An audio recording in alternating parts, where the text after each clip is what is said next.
গোল করে নায়ক বনে যাওয়া তো খুব স্বাভাবিক একটা ঘটনা। অনেক সময় ভুল করে নিজেদের জালে বল চলে গেলে গোল করে খলনায়কও হতে হয় অনেককে। কিন্তু একই ম্যাচে জোড়া গোল করে দলকে ফাইনালে তুলবার পরও যদি কাউকে হাত জোর করে ক্ষমা চাইতে দেখা যায়, তখন মনে প্রশ্ন ওঠাটাই স্বাভাবিক, কি হলো তাহলে?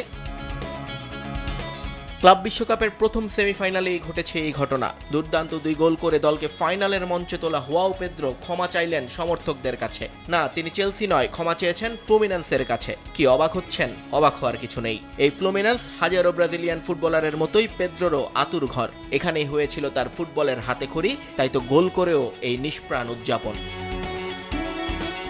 অভিজ্ঞতাটা একেবারেই অম্লমধুর হুয়াও পেদ্রোর জন্য। 1 সপ্তাহ আগেও তিনি ছিলেন না চেলসির কেউ, কিন্তু 1 সপ্তাহ পর তিনি ব্লুজদের হিরো। 60 মিলিয়ন পাউন্ড ম্যান এখন মিলিয়ন পাউন্ড স্কোরার। যদিও মনে প্রাণে এখনো একজন ব্রাজিলিয়ান, একজন ফ্লুমিনেন্স সমর্থক। ফ্লুমিনেন্স আমার জীবনের অংশ।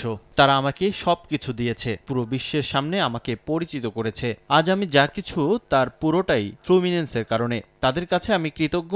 আমি পেশাদার ফুটবলার, তাই গোল করা আমার কাজ, কিন্তু এখানে উদযাপন করা আমার ঠিক হতো না। আমি তাদের কাছে ক্ষমা চাইছি। এদিকে পেদ্রো যতই ক্ষমা চাক না কেন, ফ্লুমিনেন্সকে হারিয়ে ফাইনালে ওঠা চেলসি সমর্থকদের উৎসব যেন থামছেই না। তাদের উচ্ছ্বাসের পুরোটা জুড়েই পেদ্রো। দারুণ এই সাইনিংয়ে তারা ধন্যবাদ জানিয়েছেন ক্লাব ম্যানেজমেন্টকে, আর পেদ্রোর উপর আস্থা রাখায় কোচকেও প্রশংসায় ভাসিয়েছেন। সবার আশা আগামী রোববার চূড়ান্ত উৎসবের উপলক্ষে এনে দেবে তাদের ফুটবলাররা। এটা অবিশ্বাস্য, এটা অসাধারণ। এই অনুভূতি প্রকাশের কোনো ভাষা আমার জানা নেই। চেলসি আমার প্রিয় ক্লাব, কিন্তু তারা অনেক দিন ধরেই ছন্দে ছিল না। এই রেজাল্ট আমরা স্বপ্নেও ভাবিনি।